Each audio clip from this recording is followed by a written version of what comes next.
ayudarnos. Bueno, échale. El día anterior, el viernes pasado, subimos una hoja de trabajo en donde pusimos algunos ejemplos sencillos de cómo deben aplicar ustedes la doctrina y la normativa a casos prácticos. Cuéntenme cómo les fue resolviendo esta hoja de trabajo.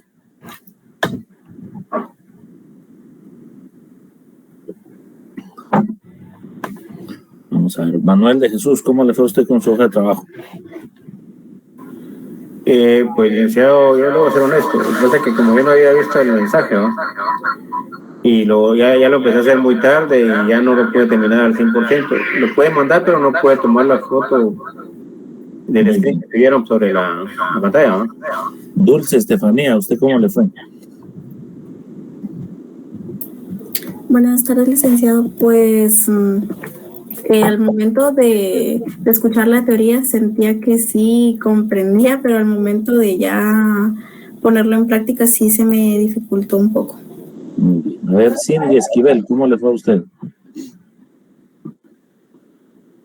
Buenas noches, buenas tardes, licenciado. Buenas tardes.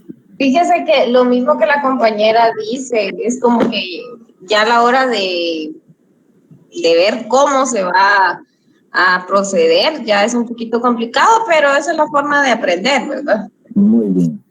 Gabriela Alejandra, ¿usted cómo le fue?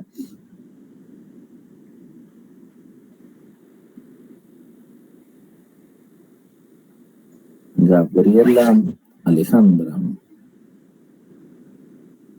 Jessica Margot, ¿cómo le fue a usted?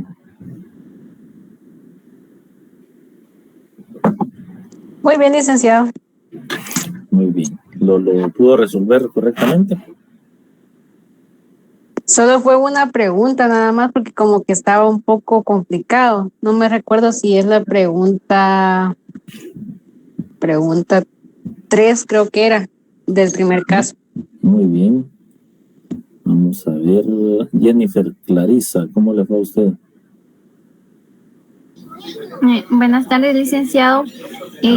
Yo concuerdo con las otras compañeras porque al momento de recibir su clase sí le comprendía, pero sí ya al momento de ya llevarlo así como en caso, sí se me complicó, la verdad. Muy bien.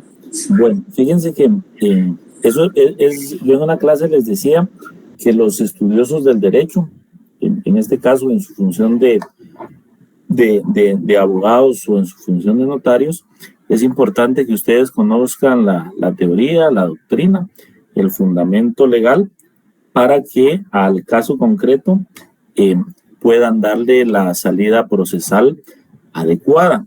Por esa razón es que yo he insistido en nuestras clases que debemos de tener siempre a mano nuestras leyes, porque ese es el fundamento sobre el cual vamos a fundamentar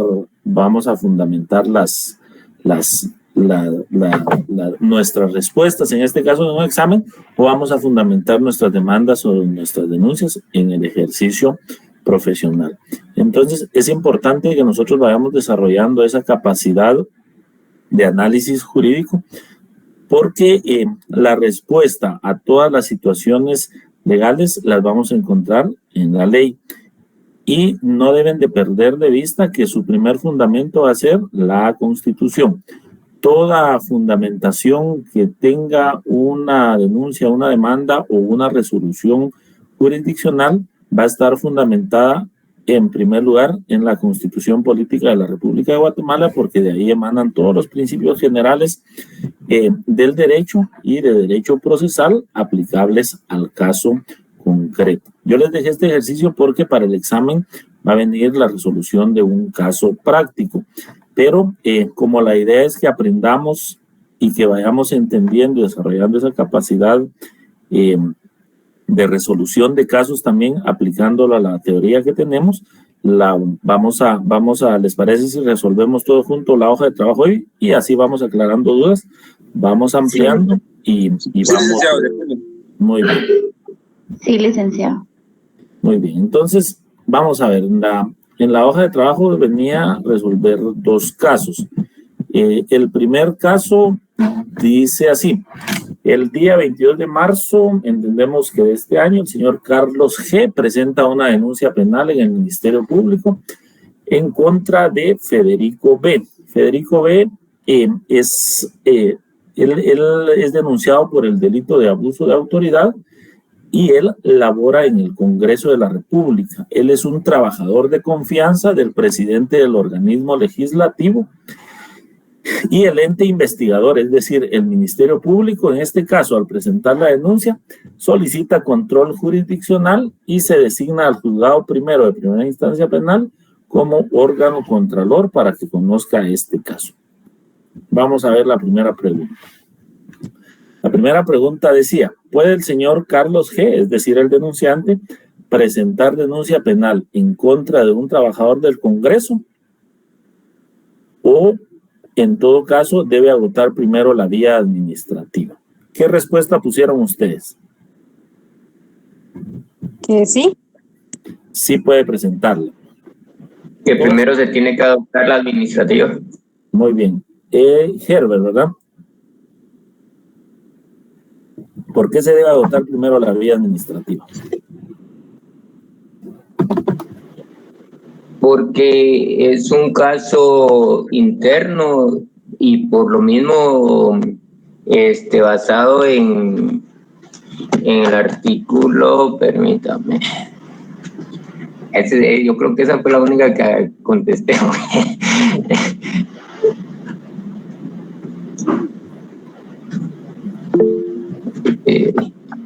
Después tiene la palabra Luis Álvarez.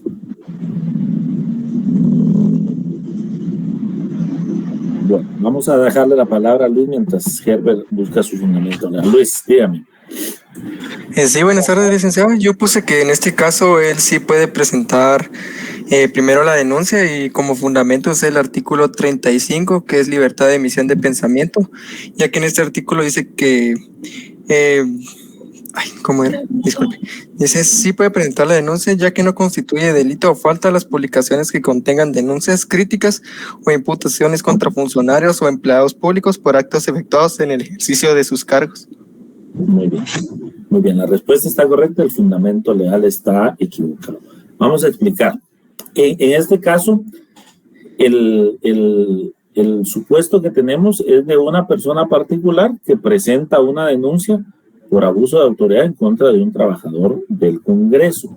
En este caso no es necesario agotar la vía administrativa porque no se trata de un acto administrativo reclamado como tal, sino la posible comisión de un delito de abuso de autoridad. Obviamente no ampliamos en qué consiste el abuso de autoridad, pero al hacer la lectura del caso, pues ustedes al leer que se trata de una denuncia penal es porque la misma va enfocada a un delito. Entonces, la respuesta correcta en este caso sería pues que sí puede presentar la denuncia. Y el fundamento legal es el artículo 29 de la Constitución Política de la República de Guatemala.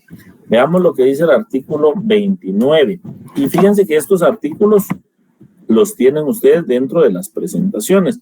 Lo único que tienen que ir haciendo es aplicando al caso concreto el análisis del artículo del fundamento legal para poder indicar la respuesta correcta. Y el artículo 29 habla de libre acceso a tribunales y dependencias del Estado.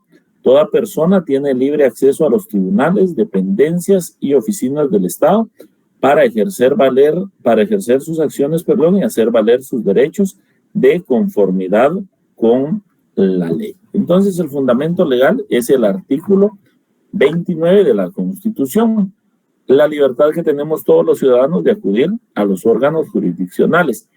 No se debe agotar la vía administrativa porque, como indicamos, él lo que está denunciando es la posible comisión de un delito. Y cuando hablamos de delitos ya nos referimos al ámbito penal. Y entonces el otro fundamento legal era el artículo 251 de la Constitución Política de la República de Guatemala. Yo les quiero preguntar, ¿alguien me puede decir a quién le corresponde por mandato constitucional el ejercicio de la acción penal o la investigación de los delitos?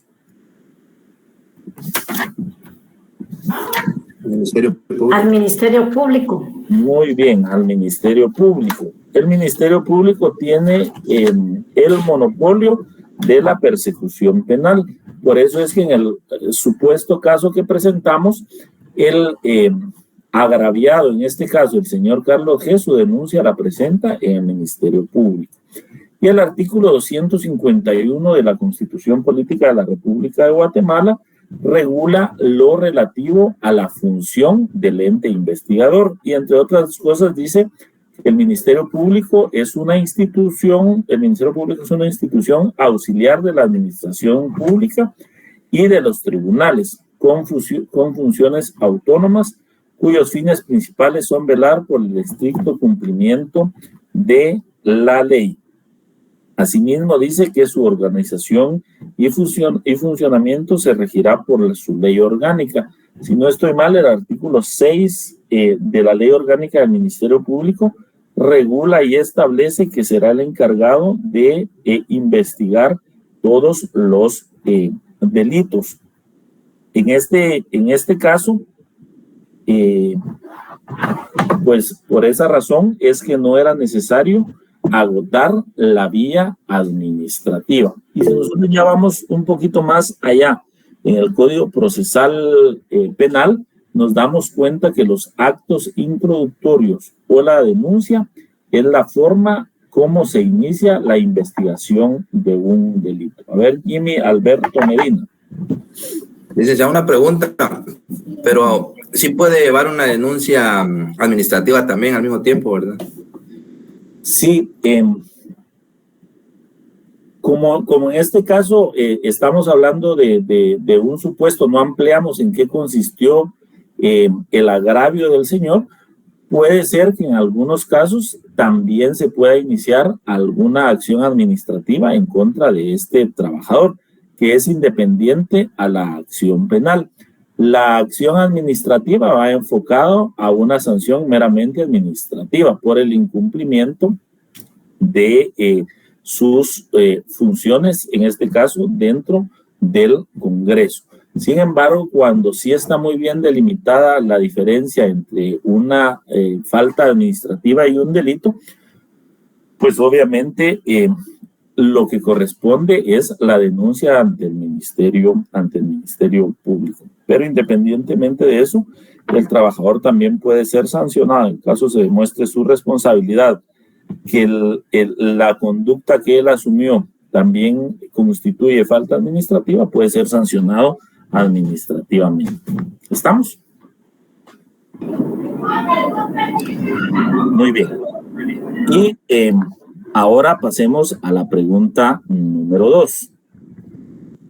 En este caso, siempre ustedes su respuesta la tenían que basar en las presentaciones que tenemos y en los artículos y que hemos dado como material de lectura. En este caso, la siguiente pregunta era: ¿puede el presidente del organismo legislativo, es decir, el presidente del Congreso, solicitarle al presidente del organismo judicial, es decir, al presidente de la Corte Suprema de Justicia, que es la máxima autoridad en el ámbito de justicia, que haga las gestiones necesarias ante el juez para que no se investigue al trabajador del Congreso por ser personal de confianza?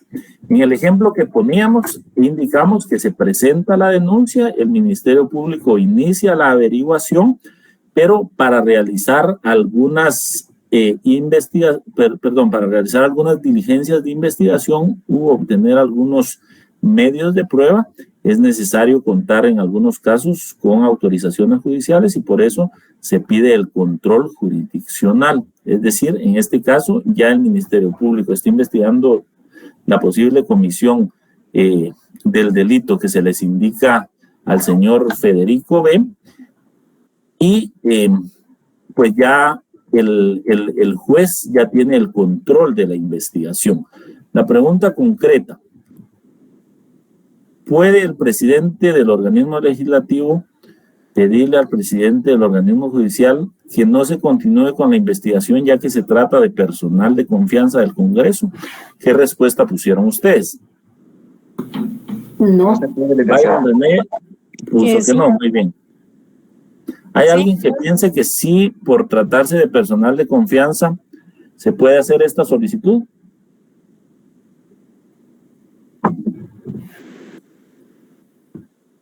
Muy bien, ahí Doris Elizabeth Uriza Reyes nos ha dado la respuesta. Efectivamente, Byron René Galindo, muy bien, independencia de poderes. Efectivamente, en este caso la respuesta es que no puede realizarse dicha solicitud.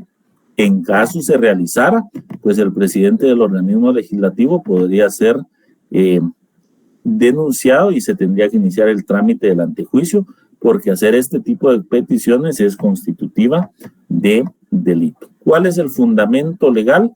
Primero, el artículo 203 de la Constitución Política de la República de Guatemala. Si alguien lo tiene, por favor, que nos haga favor de leerlo. Artículo 203 constitucional.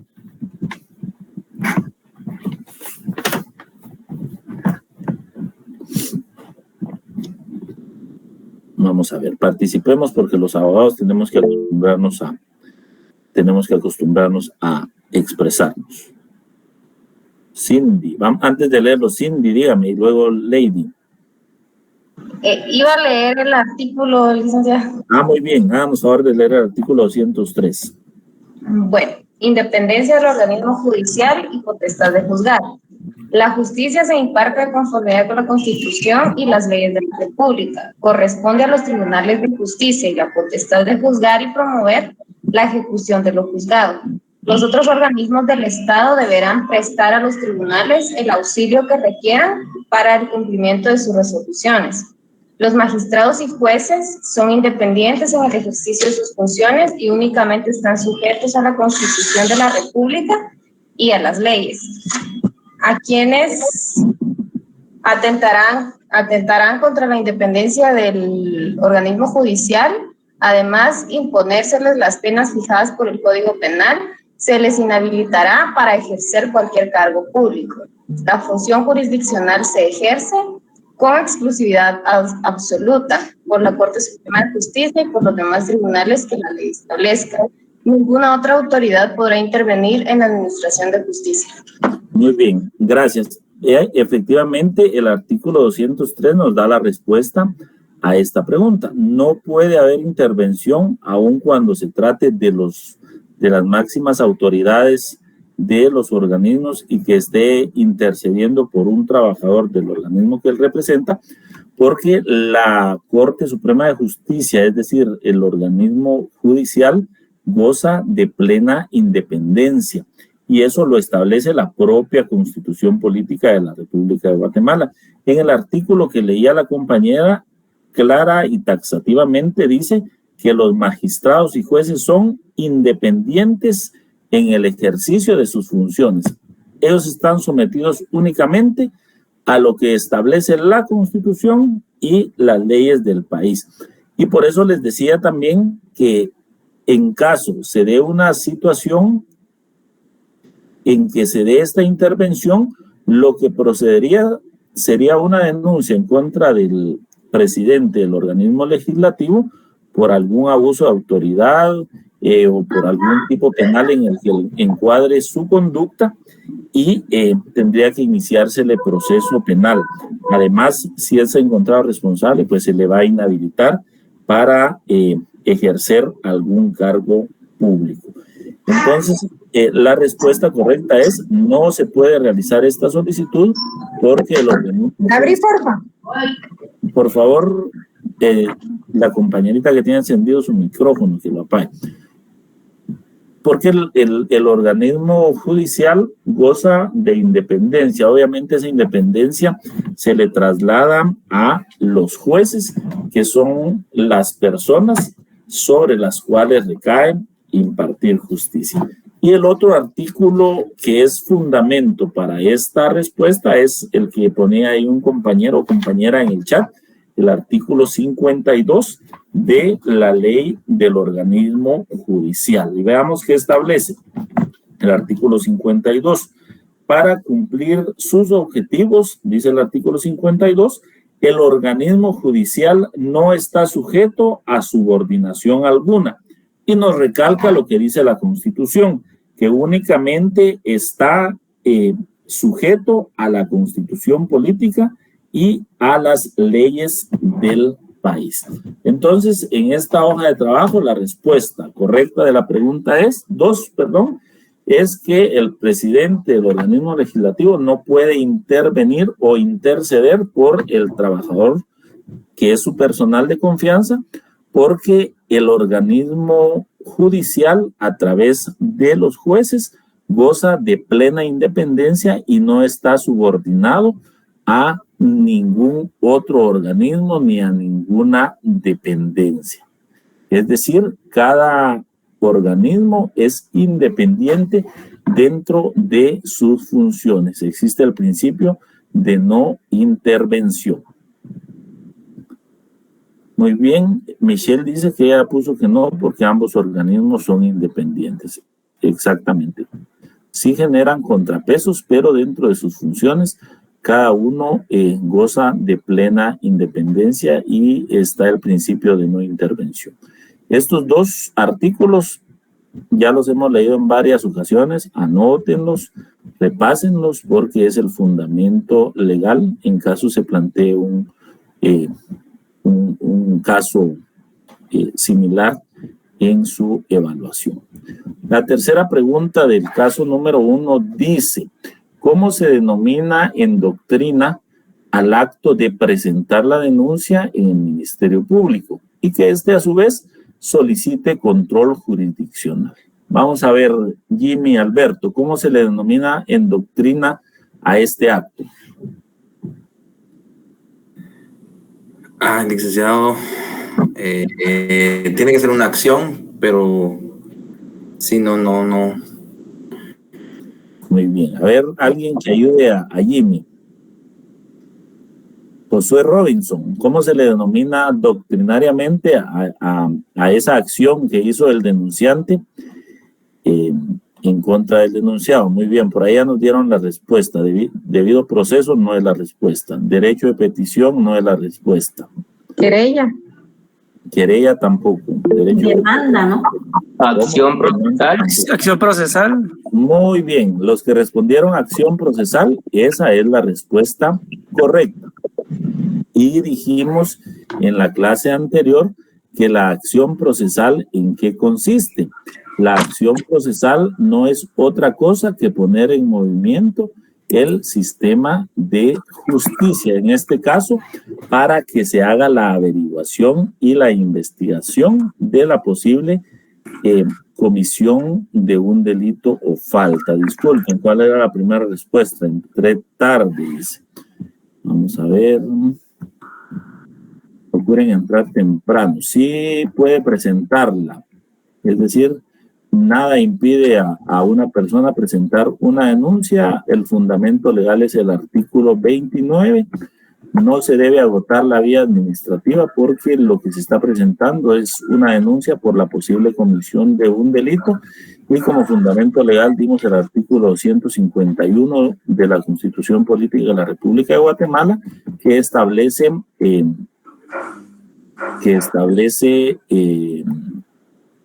lo relativo al Ministerio Público. Fíjense que por ahí vamos a ver quién es el compañero. Dice Daniel Francisco Alarcón Guerra. Dice, considero que en el presente caso se debe utilizar el término de acto introductorio, que es netamente penal. Efectivamente, si nos vamos específicamente al área penal, ese es el acto introductorio. Pero como en este caso nuestro curso no es de derecho penal, sino que estamos viendo la teoría del proceso. Y en la teoría del proceso, en la doctrina que hemos estudiado, pues el hecho de activar un órgano jurisdiccional de cualquier categoría es la acción procesal.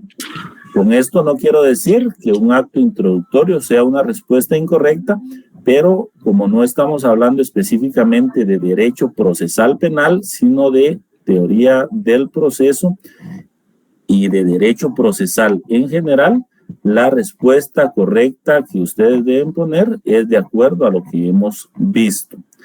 acción procesal. Ahora, ya en el curso de Derecho Procesal Penal, pues ahí ya vamos a ver específicamente los términos jurídicos relativos al derecho penal. ¿Estamos? Sí, licenciado. Muy bien. Entonces se le denomina acción procesal, porque estamos hablando de derecho procesal en general. Si ustedes se dan cuenta, este caso que les ponemos pues tiene varias aristas, no únicamente aristas de derecho penal. En el presente caso, la siguiente pregunta, en el presente caso dice, ¿qué clase de órgano jurisdiccional es el juzgado primero de instancia penal? Si quieren, vayan anotando en el chat las respuestas que pusieron y las vamos a ir viendo, o si están correctas o las vamos descartando. Recordemos que vimos las diferentes clases de órgano jurisdiccional que existen. Doris Elizabeth, dígame. Licenciado, en la pregunta anterior, deberíamos colocar acción procesal, artículo 28 y 29 constitucional, como fundamento. Sí, artículo 29. Ah, solo el 29. Sí. Ah, muy bien, gracias. Muy bien, entonces vamos a ver qué respuesta pusieron. ¿Qué clase de órgano jurisdiccional es un juzgado de primera instancia penal?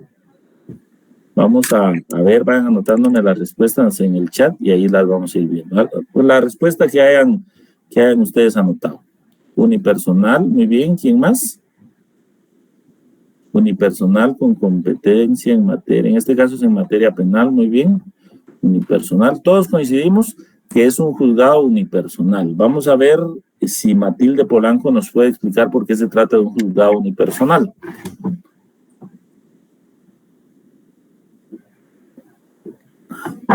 Matilde Polanco está por ahí. Marlene. Vamos a ver, no logro eso. Vamos a ver, Josué Otoniel, ¿por qué se trata de un juzgado unipersonal? O alguien que nos quiera decir por qué se le llama unipersonal.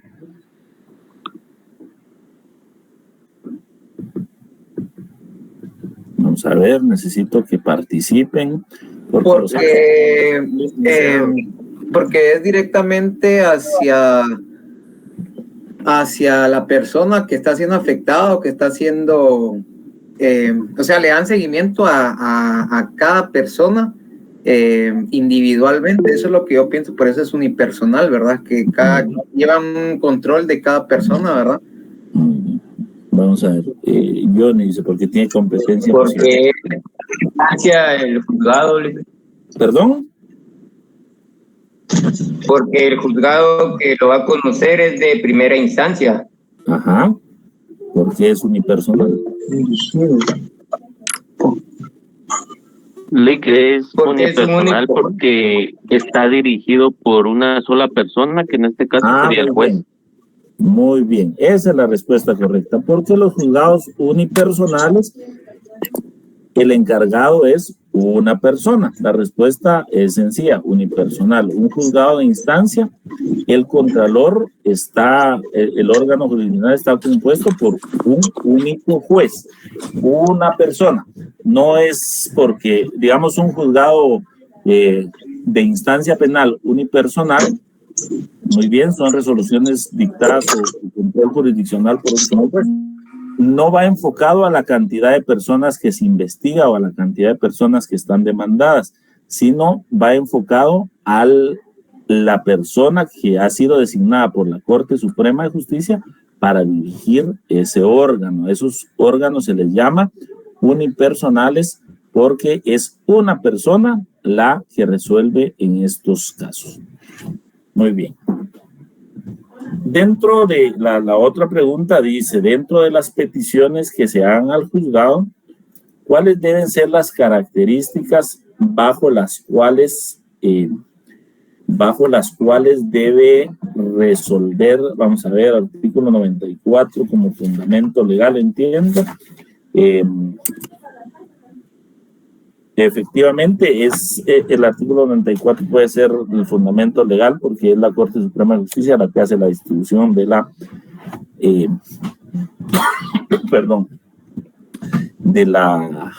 de la competencia. Bueno, la siguiente pregunta dice, dentro de las peticiones que se hagan al juzgado, ya sea por el Ministerio Público o por los abogados defensores, ¿cuáles deben ser las características bajo las cuales debe emitir el órgano jurisdiccional sus resoluciones? Dentro de la presentación vimos que un órgano jurisdiccional debe tener 3 características para emitir sus resoluciones. ¿Alguien me puede decir qué respuesta puso? Las vamos anotando en el chat, por favor. Apegadas a derecho, artículo 17 constitucional, principio de legalidad. Ajá. ¿Alguien más?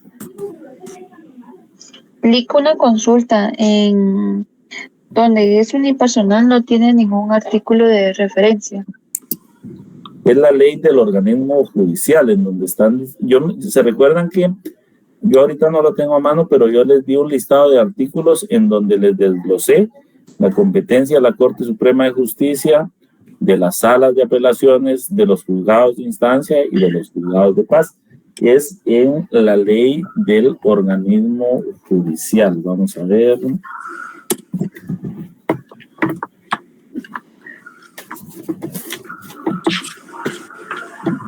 Es el artículo 94, efectivamente, el artículo 94 que establece los juzgados unipersonales. En este caso, los juzgados. Gracias. Muy bien, factible, legal. ¿Han leído sus presentaciones? ¿Las han estudiado? Bueno, en una de las presentaciones, ahí les encargo que la lean, vimos que debe resolver bajo 3 características: bajo el principio de autonomía, bajo el principio de independencia y bajo el principio de técnica o técnica jurídica. Esa es la respuesta correcta. Las peticiones que haga el juzgado deben llenar 3 características al momento de fundamentar sus resoluciones. 1, resoluciones autónomas. 2, resoluciones independientes. Y 3, resoluciones técnicas. ¿En dónde está el fundamento legal de estas 3 características? En los artículos 51 y 52 de la ley del organismo judicial. Esta respuesta también está dentro de una de las presentaciones que ya les mandamos. Recuérdense que cuando el legislador emite una norma, dijimos que lo hace de manera general y de manera abstracta. Por eso cada artículo que nosotros analizamos debemos de leerlo detenidamente, porque no significa que vaya a haber un artículo que nos diga específicamente características de las resoluciones, sino que dentro del contexto del artículo, de ahí vamos a extraer estas características para el fundamento legal. ¿Estamos? Entonces, un artículo no es solo de leerlo, es de analizarlo para que podamos extraer el contexto de lo que nos interesa conocer. A ver, Doris, dígame. Licenciado, en la respuesta 4 también podríamos incluir el artículo 62 de la ley del organismo judicial. Únicamente la que así con gusto. Es sobre la competencia. Los tribunales solo podrán ejercer su potestad en los negocios y dentro de la materia y el territorio que se les hubiese asignado, lo cual no impide que en los asuntos que conozcan puedan dictar providencias que han de llevarse en efecto en otro territorio. No, este artículo no aplica. Es el 94 que habla de los juzgados unipersonales. Gracias, licenciado. Con gusto. ¿Tienen alguna otra duda en relación al caso número 1? ¿Estamos claros? Si ustedes quieren encontrar la respuesta a estas preguntas, lo que tienen que hacer es repasar sus presentaciones, ver las notas que han tomado en clase y leer los artículos que hemos visto en cada clase.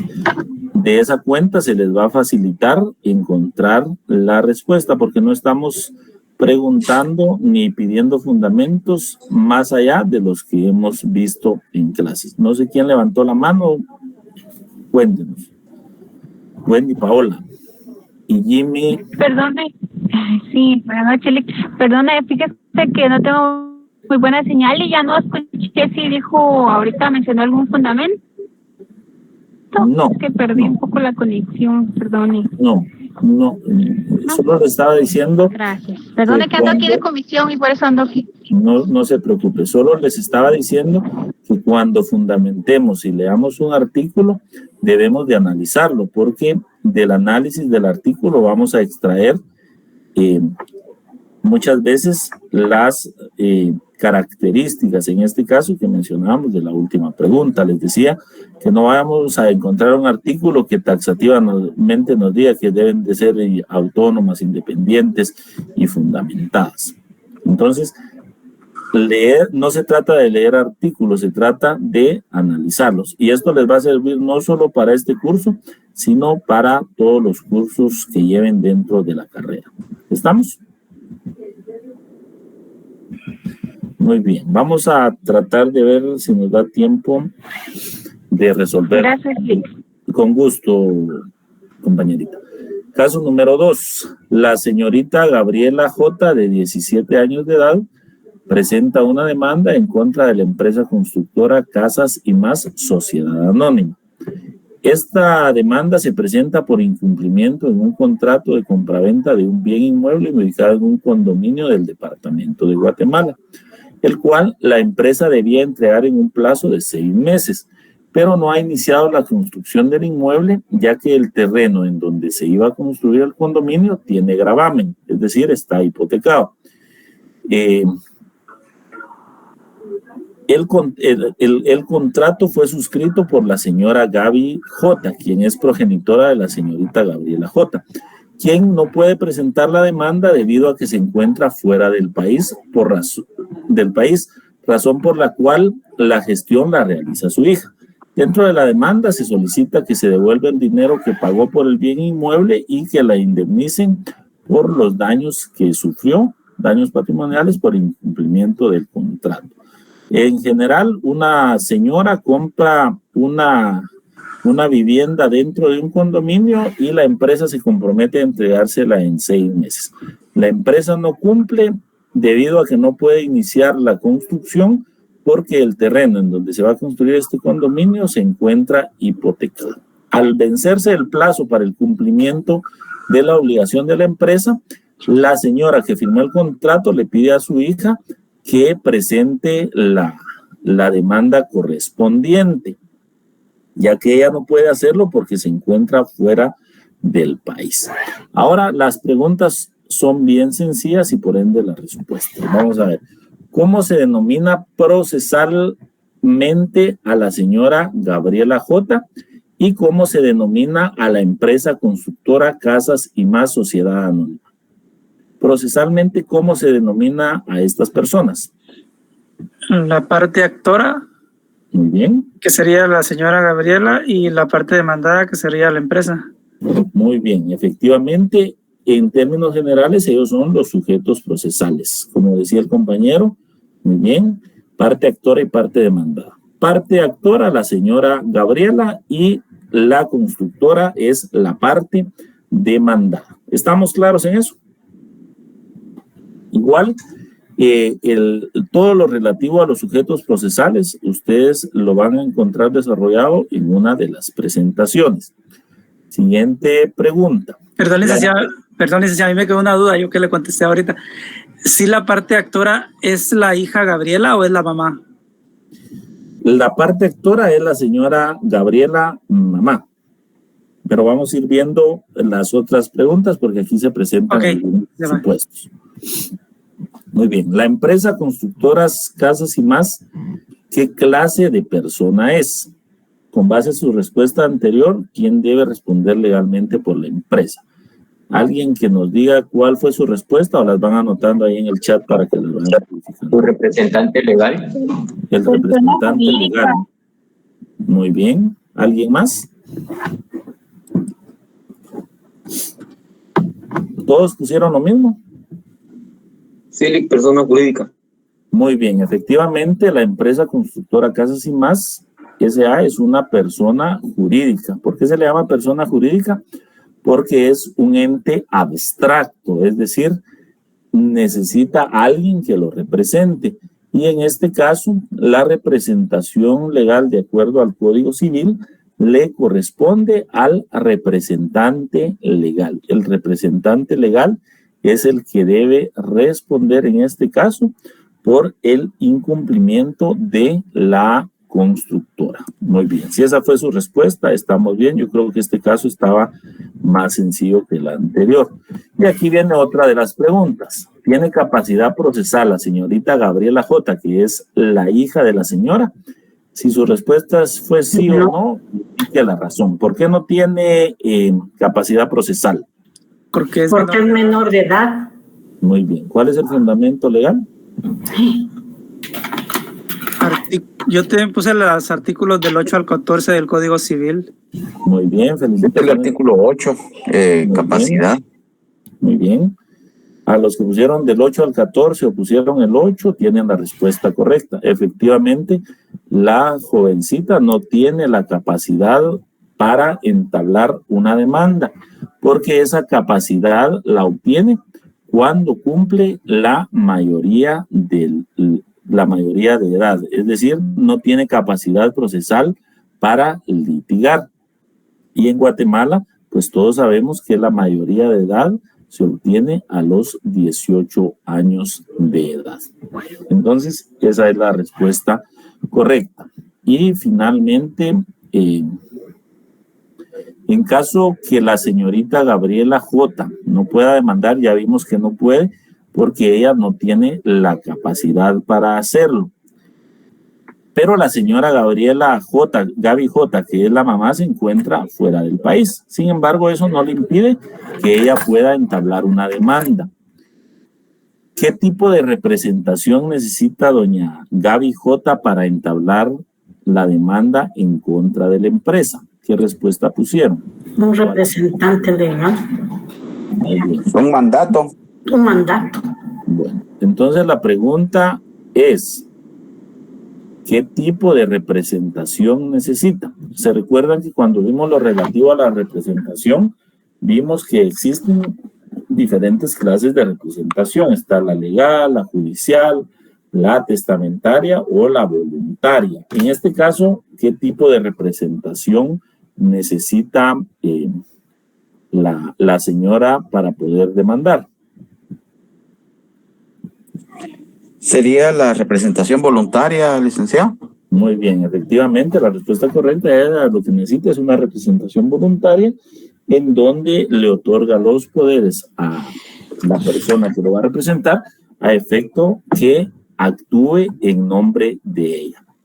Puede ser que en un caso no sea la representación voluntaria la respuesta, sino que pongamos un caso hipotético en donde sea otro tipo de representación. Por eso es importante que lean sus presentaciones y también lean los artículos que hemos visto para que independientemente de la forma como se les presente un caso ficticio, ustedes tengan la capacidad de analizarlo, de resolverlo y de fundamentarlo.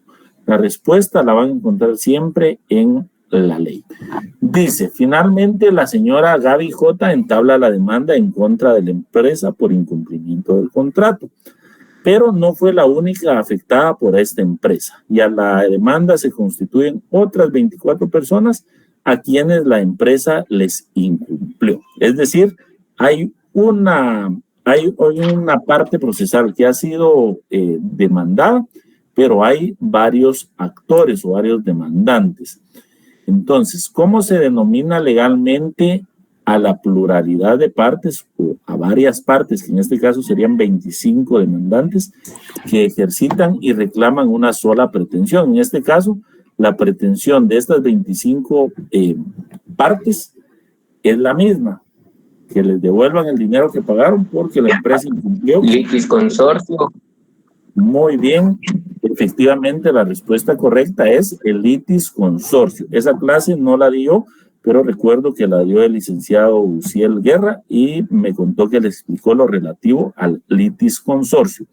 De la misma forma, el litis consorcio, el fundamento legal, se encuentra en el Código Civil. Ahorita no tengo a mano el artículo, pero les recomiendo que lo busquen, en donde establece a la pluralidad de demandas. Puede ser en ambas vías, puede ser varios actores a una pretensión o viceversa. Entonces, esa sería la respuesta correcta.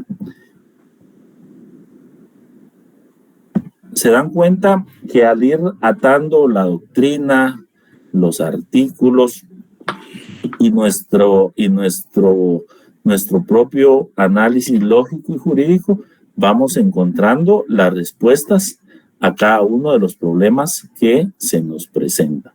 Entonces, yo les recomiendo que vayan ejercitándose. Si me da tiempo, voy a tratar de hacerles llegar a través de Miguel Ángel otro ejercicio con 2 casos supuestos para que ustedes los practiquen en su casa. Y de esa forma, el día del examen no se les dificulte resolver un caso que vamos a anotar, que va a ser parecido a alguno de estos. No sé si tienen alguna duda, pregunta, sugerencia. Solo con una consulta, es que no escuché según la pregunta número 2 que decía la empresa constructora Casas y Más, ¿qué clase de persona es? Ahí estamos contestando que es una persona jurídica, pero también dice quién debe responder legalmente por la empresa. ¿Quién es? Es el representante legal. Porque indicamos que sí, representante legal, porque la empresa como tal es un ente abstracto, pero ese ente abstracto, la ley contempla que debe ser representado por una persona física o una persona individual, pero esa persona individual no va a responder en nombre de él, sino en nombre de la empresa. ¿Alguna otra pregunta? Gracias. Sí, licenciado, en lo que es la representación voluntaria, ¿sí es el artículo 14 del Código Civil que se puede utilizar? Léalo, por favor, si lo tiene ahí a mano. Sí, dice, los incapaces pueden ejercitar sus derechos y contraer obligaciones por medio de sus representantes legales. Pero eso es para la representación legal, y aquí estamos hablando de representación voluntaria. Ajá. Busquen el artículo y el día viernes lo corroboramos. ¿Estamos? Muchas gracias por las explicaciones. Yo solo quería ver si hay alguna posibilidad de que si nos dejen los otros 2 casos, que nos dieran un poquito más de tiempo, porque es el día del laboratorio, estábamos con la presión de que solo teníamos media hora para resolver los 2 casos, y pues obviamente hasta ahorita pues ya estamos como haciendo esa unión entre la doctrina y poniendo en práctica los casos. Entonces yo en lo personal sí sentía 30 minutos muy poquito tiempo, y después me dieron otra media hora más, pero o sea, está uno con la presión del tiempo, y entonces uno queriendo ver las copias, queriendo ver las leyes y pues dándole un sentido lógico a los casos. Entonces yo sentí que sí, por ser primera vez, como que nos agarraron muy en frío. Y pues yo sí tuve mucha dificultad, porque aunque he leído la Constitución y que buscaba en el judicial y el código de trabajo, sí se me hizo bastante, con mucho grado de dificultad, les soy honesta. Entonces, no sé si habría alguna posibilidad que nos dieran como más tiempo para que nosotros analicemos, y pues el examen, pues obviamente ya sabemos que ya vamos a tener ejercitada tanto la doctrina como los ejercicios, y poder tener un mejor desempeño, ¿verdad? Sí, usted dice para enviar su hoja de trabajo. Sí, ajá, sí. Muy bien, pónganse de acuerdo ahí con Miguel Ángel, yo creo que no hay ningún problema en que la envíe. Oscar Sarti, Sergio, André Torres. Licenciado, no, como decía la compañera, primero que nada agradeciendo su explicación, porque pues nos ha echado, sus clases son buenísimas, nos ha echado la mano ahí con lo de las preguntas la vez pasada, ¿verdad, licenciado? Muchas gracias. Pero respecto a la prueba que tuvimos, como decía Nínive, la verdad que yo también, como uno se pone nervioso con el tiempo y media hora y en lo que uno está leyendo y todo, mire, sin querer, cuando uno siente ya pasaron 20 minutos y uno lo quiere enviar a tiempo y sí, eso siento que tal vez nos puso presión muy bien, porque también nos ayudó ahorita también a comprender, pero sí sería bueno, Oli, que nos echara la mano con el tiempo. Disculpe, licenciado. Muchísimas gracias. Fíjense que yo entiendo que cuando uno está resolviendo un examen, pues sí tiene, o una prueba con tiempo, tiene un poco de presión. Lo importante es que aprendamos, y por eso a mí me interesaba que el día de hoy pues discutiéramos las respuestas. En alguna medida, algunas fueron acertadas y en otras pues era necesaria la explicación. Lo que yo sí les recomiendo es que estudien, que repasen. Miren, no es tanto material el que hemos dado. Si ustedes saben en qué presentación buscar cada figura que vamos a ir preguntando y que vamos a ir aplicando, no se les va a dificultar. El problema es que si no leen ni las presentaciones, ni sus notas, y tampoco están contextualizados de los artículos, no va a haber tiempo que les alcance. Para estas hojas de trabajo, pues yo no le veo tanta presión de que la vuelvan a enviar, porque al final es para que practiquemos. Lamentablemente, para el examen no podemos dar más de 1 hora. Y en el examen van a venir algunas preguntas, todavía no he definido cuántas, y va a venir un caso concreto. Entonces, yo voy a hacer lo posible por hacer otra hoja de trabajo con ejercicios para que ustedes los hagan, pero de verdad, ayúdense ustedes practicando, y si surgen dudas, el día viernes podemos tomar unos minutos para resolverlas si me da tiempo de enviarlas.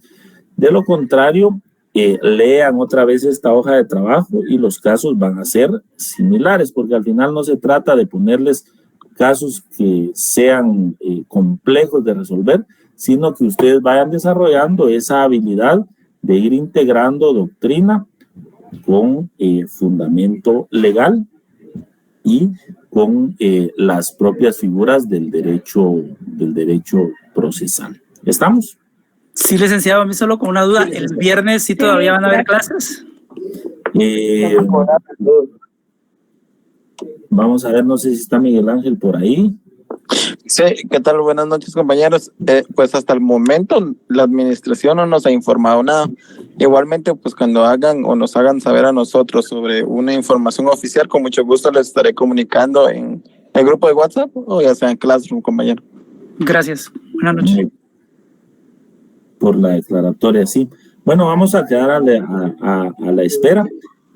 Si no hubieran clases, pues yo creo que ya no nos veríamos hasta después del descanso, ¿verdad? Si no estoy mal. Sí, correcto. Entonces, sí, pues, los que no van a salir a veranear, aprovechen a repasar un poquito. Y si van a salir a veranear, pues llévense ahí sus presentaciones en sus móviles y también aprovechen a repasar, porque cuando regresemos va a ser el examen y no se les va a complicar si ustedes han estado repasando en el camino. En caso no hubieran clases el día viernes, ustedes me avisan y yo con gusto me puedo conectar a las 6 unos minutos para que resolvamos algún otro caso, resolvamos algunas dudas. Quedo siempre a la orden de ustedes. Espero que la clase haya sido satisfactoria y hayamos resuelto las dudas. Me da mucho gusto verlos y saludarlos. Les deseo muy buena noche, buen provecho y primero Dios nos vemos pronto. Feliz noche, licenciado. Feliz noche, licenciado.